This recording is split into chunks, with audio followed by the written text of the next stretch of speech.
नाज़रीन, इस वक्त मैं मौजूद हूँ एक बच्ची के साथ। उसका नाम है इरम नूर।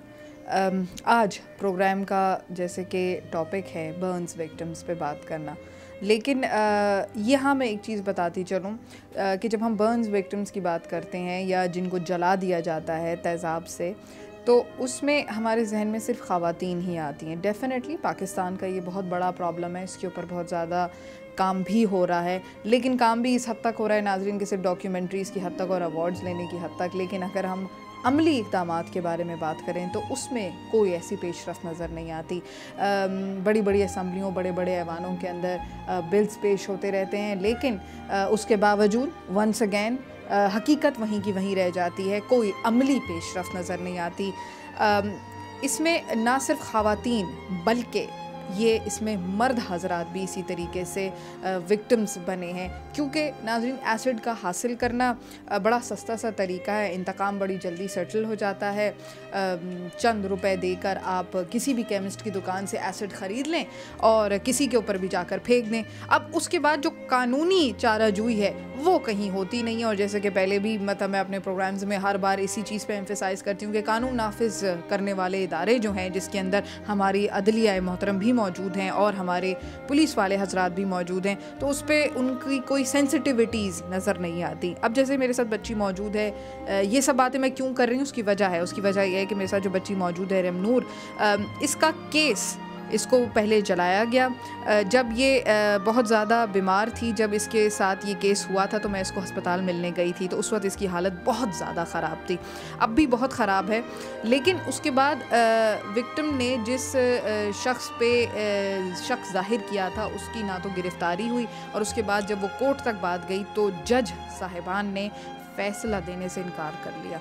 उन्होंने फ़ैसला क्यों देने से इनकार किया, उसकी क्या वजूहात हो सकती हैं, या तो वो ख़ुद जानते हैं या उनका खुदा ही शायद जानता होगा। क्योंकि इस बच्ची की जो हालत मैं इस वक्त देख रही हूँ, वो अगर नाज़रीन मेरे देखने वालों में से किसी की बच्ची होती तो वो उसका दर्द महसूस कर सकते, क्योंकि सुनी सुनाई बातों को तो शायद हम इतना यकीन नहीं करते, लेकिन जब इंसान अपनी आँख से देखता है तो उसको अंदाज़ा होता है अगले के दर्द का कि वो किस तकलीफ़ में मुब्तला है। बहुत शुक्रिया बेटा, मैं आपको बहुत थैंक यू बोलूँगी, क्योंकि आपने बहुत हिम्मत का मुजाहरा किया है। जब आप अस्पताल में थी, मैं तब भी आपको आके जब मिली थी तो उस वक्त आपकी हालत बहुत ज़्यादा नाजुक थी। थोड़ा सा देखने वालों को बताओ कि ये वाक़या कैसे हुआ, क्या मतलब ऐसा तुमने क्या जुर्म कर दिया था कि जिसकी तुम्हें ये सज़ा दी गई? वैसे तो ये हादसा मेरे ऊपर तो नहीं फेंकना आया था, लड़का जो फेंकना आया था, एक लड़की के ऊपर फेंकना आया था। मेरे अब्बू के दोस्त हैं, उनकी नवासी के ऊपर। वो फ़र्स्ट टाइम हमारे यहाँ आई थी और यहीं वो लोग बैठे हुए थे, तो मैं जीने पे गई दूध मंगवाने, तो वो लड़का सामने आके कहने लगा कि वो लड़की को और अंकल को बुला दें। तो मैंने आके उन्हें बताया और वो जो है किचन में चली गई। वापसी आई तो वो लड़की यहाँ पे नहीं थी, तो मैंने जीने की तरफ जाके देखा तो वो लड़का ऊपर तक जीने पे आके उससे जो है मारना चाह रहा था, उसे गला वगैरह दबा रहा था और वो लड़की शोर मचाने की कोशिश कर रही थी, पर उसने उसके मुँह के पर हाथ रखा हुआ था। तो यहाँ जीने पे, जी यहीं पे हादसा हुआ।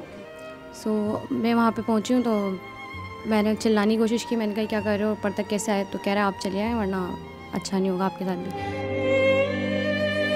मैं ना उसने कोई बोतल निकाली और ना हिलाकर उसके मुंह की तरफ फेंकने लगा लड़की के, तो उस लड़की ने उसको धक्का वगैरह दिया और ऊपर की तरफ भागने की कोशिश की। तो मैं यहीं पे खड़ी हुई थी तो उसका पैर स्लिप हो गया सीने पे।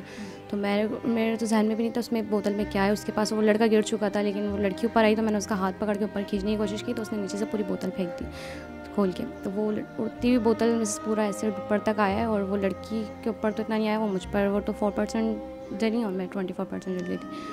फिर उसके बाद वो लड़का यहाँ से भाग गया था बाहर, उसके साथ कोई बाइक पे लड़का था, उसका वेट कर रहा था। उन्होंने बाइक स्टार्ट करी, वो फ़ौरन जो है यहाँ से भाग गए थे, निकल गए थे। और फिर हम लोग जो है हमें यहाँ से हॉस्पिटल लेके जाया गया सिविल में। मैं पूरा 1 महीना। मुझे बताओ कि जब आप पे एसिड गिरा है तो उस वक्त क्या महसूस हो रहा था, क्या लग रहा था, तकलीफ़ किस हद तक थी? तकलीफ़ का अंदाज़ा बस यहाँ से लगा लिया कि हमारी स्किन पूरी जो है ना फटी, हमारे दीवारों में लग गई थी।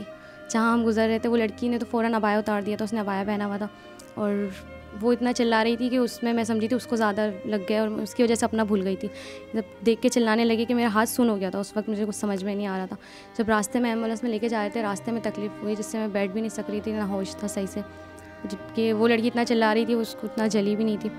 फिर कि हॉस्पिटल गए, बैंडेज वगैरह हो गई थी, ट्रीटमेंट वगैरह दी, लेकिन हाथ ऐसा लगता बिल्कुल है नहीं। मैं तो पूरी तरह से जो है जलन हो रही थी इसमें।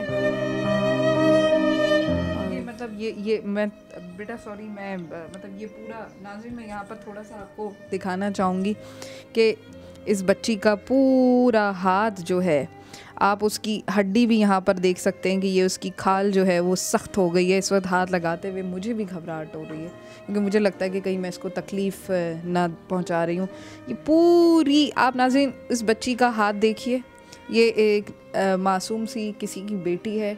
इस बेचारी बच्ची का पूरे हाथ पे आबले पड़े हुए हैं, ये पूरा उसके जिस्म की आधी साइड तक गया हुआ है। उसके हाथों के यहाँ पर जो औरत की मेरी कलाई आपको नज़र आ रही है नाजरीन, अब आप इस बच्ची की देखेंगे, मुझसे बहुत कम उम्र है, तो आप देखेंगे उसके किस तरीके से धब्बे पड़ चुके हैं। अगर थोड़ा सा कैमरा घुमाएं और पैर की जानिब आएँ तो मैं आपको उसका पैर दिखाना चाहूँगी कि उसके क्या हशर हुआ है उसके पाँव के ऊपर, कि उसके पाँव के ऊपर तक बर्न्स के निशानात हैं। उस लड़की का क्या ताल्लुक़ था उस लड़के से? ऐसी क्या दुश्मनी की बात हो गई थी कि वो उसको जलाने पहुंच गए? उनका बाद में हमें सब पता चला था जो कि उन दोनों का 2-3 साल से अफेयर वगैरह था। तो उस लड़के ने उनका रिश्ता भेजा तो उनके घर वालों ने इनकार कर दिया, क्योंकि वो लड़का अहले तशी था और लड़की अहले सुन्नत थी। अच्छा। तो वो उसको भागने के लिए फोर्स कर रहा था, तो उसने मना कर दिया था भागने से, और उसके घर वाले कहीं और कर रहे थे लड़की की। तो वो जो है लड़की को 1-1.5 महीने से छुपाया हुआ था, लेकिन उनके नाना उस दिन लेके निकल गए, उनकी अम्मी के मिलवाने ले जा रहे थे, उनकी नाना के घर पे छुपाया हुआ था उसे। तो वो पहले हमारे घर पड़ गया, यहाँ पर आ गए, और उस लड़की की जो है उसने खुद बुला लिया उसको, ऐसे तो आ नहीं सकता, या खुद टेलीफोन कर उसने खुद ही बुलाया होगा यहाँ तक के शक है सबको। तो फिर आप लोग उनको कैसे जानते, कोई जानने वाले फैमिली? उनके जो नाना है वो मेरे अब्बू के दोस्त हैं, इस तरह के वो स्टेट एजेंसी का काम करते हैं, तो उनसे हम रेंट पे घर वगैरह लेते थे। तो इस तरह अब्बू की उनकी अच्छी जो है 5-6 साल पुरानी दोस्ती है। लेकिन उन नवासी जो उनको मैंने दूसरी बार देखा था। अच्छा, उसके बाद उनकी फैमिली से कोई बातचीत हुई उस लड़की की कि वो आए, उन्होंने आपको पूछा जो आपके ऊपर इतना ज़्यादा? वो लोग उसी टाइम पहुंच गए थे, दूसरे दिन भी आए। उस टाइम बहुत वो करने लगे मुझे कि हम तुम्हारे साथ हैं बेटा, और ना इस लड़के को नहीं छोड़ना, और तुम दोनों मिलके इसको जो है फांसी तक चढ़ाना, ऐसी बातें करने लगे। और तकरीबन 1 हफ्ते में ही उन लड़के वालों ने ही सुना कि उन लोगों को 60-70 हज़ार रुपये दे दिए। तो उन लोगों ने अपनी तरफ से केस ख़त्म कर दिया जाके कोर्ट में, और अब सिर्फ हमारी तरफ से चल रहा है, जो कि 4-5वां महीना ही है, और हम लोग भी कोर्ट के चक्कर काट रहे हैं, कोई फ़ायदा नहीं होगा। कोर्ट के चक्कर काटते जा रहे हो? तो महीने 2-2 दफ़ा बुलवा लेते हैं, और चाहते हैं तो कभी वो लड़का नहीं आता है, कभी कोई मसला हो जाता है, कभी जज नहीं आते हैं, और छुट्टी पे होते हैं। फिर इस दफ़ा लास्ट टाइम गए थे, तो फिर लड़के ने आके जुर्म कबूल भी कर लिया। उसके बावजूद उससे कोई जो है सज़ा नहीं सुनाई गई। उसको सज़ा नहीं सुनाई गई? क्यों उसको सज़ा, क्यों आपने सवाल किया वहाँ पे ये बात? नहीं, ऐसा कुछ बात करने का मौका ही नहीं देते वो लोग आगे, और उनके वकील बहुत पावरफुल हैं। जी नाजरीन, जुल्म की इंतहा देखें कि ये वही कानून है जिसकी खातिर हम सब ने, मीडिया ने और तमाम तर लोगों ने, सिविल सोसाइटी ने डंडे खाए थे, और माजूल जजों को वापस उनकी जगह पर लाकर बिठाया गया था, और हम उस दिन की उम्मीद कर रहे थे कि हमें इंसाफ मिलेगा। मैं अपने हर शो में, पहले भी मैं काफ़ी शोज़ इस बात पर कर चुकी हूँ कि क्या वजह है कि लोअर जुडिशरीज़ का करप्शन ख़त्म होने का नाम नहीं लेता, किसी तरीके से गरीब को रिलीफ फराम नहीं किया जा रहा, गरीब की ज़िंदगी बद से बदतर होती चली जा रही है। ये बच्ची के साथ आपकी जो वाक़या हुआ है, ये कैसे इस तरह के आप, मतलब वो जो दूसरी लड़की थी वो और अपने नाना के साथ आई, जो उसने सारा वाक़या सुनाया, आप लोगों ने कैसे देखा ये वाक़या, कैसे हुआ था? उनके साथ उस लड़की का मसला होगा कहीं पहले ही से, समझे कि नहीं? तो देखे नाना की गलती, उनको जब ये सब हालात तो उनको लेकर निकलना ही नहीं चाहिए था, समझे कि नहीं? या अगर निकले थे तो सीधा वो अपनी बेटी के घर जाते, बहन के घर, कि बहन की लड़की ना उनके घर मतलब अपने मामू के घर रहती थी। नहीं आना चाहिए था ना। मैंने उस दिन उनके यही सुना है, मैंने कहा आपकी गलती है, अब ये इतनी बड़ी परेशानी हमारे लिए आई, जो ये आपकी वजह से आई ना।